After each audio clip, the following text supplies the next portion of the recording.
Alright, look. Hit the like button. Hit the sub button. Hit the notification bell. You understand me? Subscribe to my channel. Follow me on Twitter. Follow me on Instagram. Join this Fisk Unit army and get Fisk Unit tough. Alright, look. We back with another episode of Wide Receiver Watch. Now, I ain't do one last week because we had a Thursday game. So, everything was crazy between the Daniel Jones comeback and then we turn around 3 days later. We had to play San Fran. So, it's a shame, too, because I ain't get a chance to do a full week of DJ gospel, DJ glorification.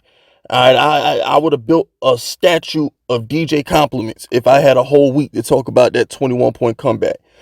But, we had to play the San Fran 49ers 3 days later, so it kind of cut our victory lap short, but it is what it is. Look, we got an update on a couple of receivers. Okay, now we're going to get straight to Justin Jefferson. Okay, look, he didn't sign a contract this season. He could have signed a massive contract. It would have been historic. It would have been the highest paid receiver of all time, highest paid position player outside of quarterback of all time. He didn't sign it. Now, rumor has it that the Vikings are going to try to hold on to Kirk Cousins for as long into the season as they can, just to keep Justin Jefferson somewhat happy so he can get some of his numbers. But the facts of the matter is this. Kirk Cousins is about to get traded. They're not going to keep Kirk Cousins for the remainder of the season, knowing they're not going to bring him back next year. They're probably going to get an asset for him. Probably the Jets. More than likely. I've heard rumors that Washington has inquired about Kirk Cousins. That bum Sam Howell. I'm going to go in on Washington this week on my Red channel because Washington been doing the most. But Joe Shane got to put that call in, man. You got to go see if Minnesota's going to hit the rebuild. Why not get 2 first-rounders for Justin Jefferson? Just see what you can get. Because the question is Justin Jefferson going to want to play there without some kind of quarterback that can get him the ball? Look what happened to Odell. They thought they had a young quarterback in Baker. He ended up stinking. He cried and he wanted out of there. Devante didn't know if Aaron Rodgers was going to play or retire. He pouted and got out of Green Bay because he didn't want to be stuck in Green Bay in the Jordan Love era. Now, granted, Jordan Love happens to be good, but at the time, Devante didn't know that. These receivers don't want to be stuck in situations with bum quarterbacks. The Giants are going to have a lot of cap space next season, and we need a playmaker. I know everybody's talking about the offensive line. Can y'all shut up about the line, please? Shut up. We got 2 top 10 picks on that on that offensive line. And we got a 2nd round pick in JMS who looks great. Okay, we've invested a lot into the line. I mean, at some point, we got to take care of other needs on the team. We need linebackers. Daniel Jones needs a playmaker at receiver. He needs a receiver, not a 3rd rounder in Jalen Hyatt, not a 6th rounder in Darius Slayton. We need to invest some serious capital, whether it's draft capital or money. Something. We need to invest into the skill position group because the Giants are getting played man-to-man with not a care to give. Teams are lining up on the Giants man-to-man and daring these receivers to get open and they can't do it. We need a playmaker. We need a legit threat at the wide receiver position to help this offense. And I'm tired of people saying we don't.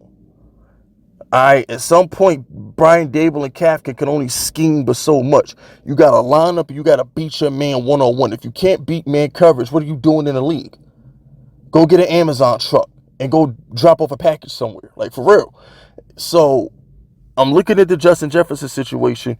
They're about to trade Kirk Cousins. You have to call and see if they're going to get rid of Justin Jefferson. Just off the simple fact that they have the rookie. Oh my gosh, Addison. They got Addison, they got Osborne. They could draft another receiver. They could hit the reset button and they could save themselves some money. Because why do you want to pay Justin Jefferson $30-something million a year and you're rebuilding? That makes no sense. It makes no sense to be paying Justin Jefferson $33-something million a year And by the time you get a quarterback that's worthy enough to compete, Justin Jefferson's out his prime. That's stupid. So call them and then go call the Raiders, because the boy Devante made it abundantly clear this week in no uncertain terms does he want to waste his time. He doesn't want to sit through a losing season. He doesn't want to be wasted. He wants to win. He's made that clear this week. Even though he had a great game versus Pittsburgh, everybody has a great game versus Pittsburgh, but the truth of the matter is Devante helps a lot. Devante will do wonders for this offense. He'll do wonders for Daniel Jones. Devante is the epitome of beating man coverage. The Giants need somebody on this team that can dictate coverage. Darren Waller can't dictate coverage. Jalen Hyatt don't see the field enough to dictate coverage. Get a receiver that is going to dictate the coverage. When Daniel Jones goes to the line, he knows what defense you're in, because you had to account for Davante Adams. You got to account for Justin Jefferson. You got to account for Mike Evans, who I think is the most likely receiver that we're going to get because he's the cheapest. You could get Mike Evans for like $20 million in the offseason. If you trade for Mike Evans, you could probably sign Mike Evans to like a 3-year, $60 million deal in the offseason, and he'll probably only cost you like a second or third round pick. I think that's more than likely. If Joe Shane is going to get a receiver, it's going to be Mike Evans. Mike Evans knows he's not finishing at Tampa. He knows that. Mike Evans is a Hall of Fame receiver. Every year he gets 1,000 yards. If they were going to pay Mike Evans, they would have done it. I feel the same way about Mike Evans as I do about Justin Jefferson. What did I just tell y'all about Justin Jefferson? There's no point in paying a receiver a bucket load of money if you're on a rebuilding team without a quarterback. Why would the Buccaneers give Mike Evans a big bag when they're on a rebuilding team looking for a quarterback? There's no point in having that stud receiver. I mean, I'm not going to justify Dave Gettleman because Dave Gettleman gets on my nerves. But if you think about it, Gettleman traded OBJ. What was the point of having OBJ on a rebuilding team? Now, I feel like this. They shouldn't have paid OBJ. They should have traded OBJ before they paid him. If you were going to get rid of OBJ so your new quarterback can develop and be the leader of the team, according to Dave Gettleman, you shouldn't have paid Odell. See how Justin Jefferson didn't get paid yet. Mike Evans didn't get paid yet. You can move those guys and then rebuild your team. That makes sense. That makes way more sense than paying a guy like Odell $90 million, paying Justin Jefferson $150 million, paying Mike Evans $60, $70 million, and then trading him, or then having him on a team wasting away, not doing nothing. Also, Larry Fitzgerald shit. For what? The Giants need a playmaker. They already inquired about Mike Evans. If there's any inkling that Devante or Justin Jefferson are on the market, you know Joe Shane's going to place that call. You know he's going to place that call. The Giants need a threat at receiver, and it's not up for debate. I don't want to hear about offensive line. Evan Neal is a 6th overall pick. Fellas, he got to play better. Y'all can't just throw away the 6th overall pick in a draft. That dude got to play better.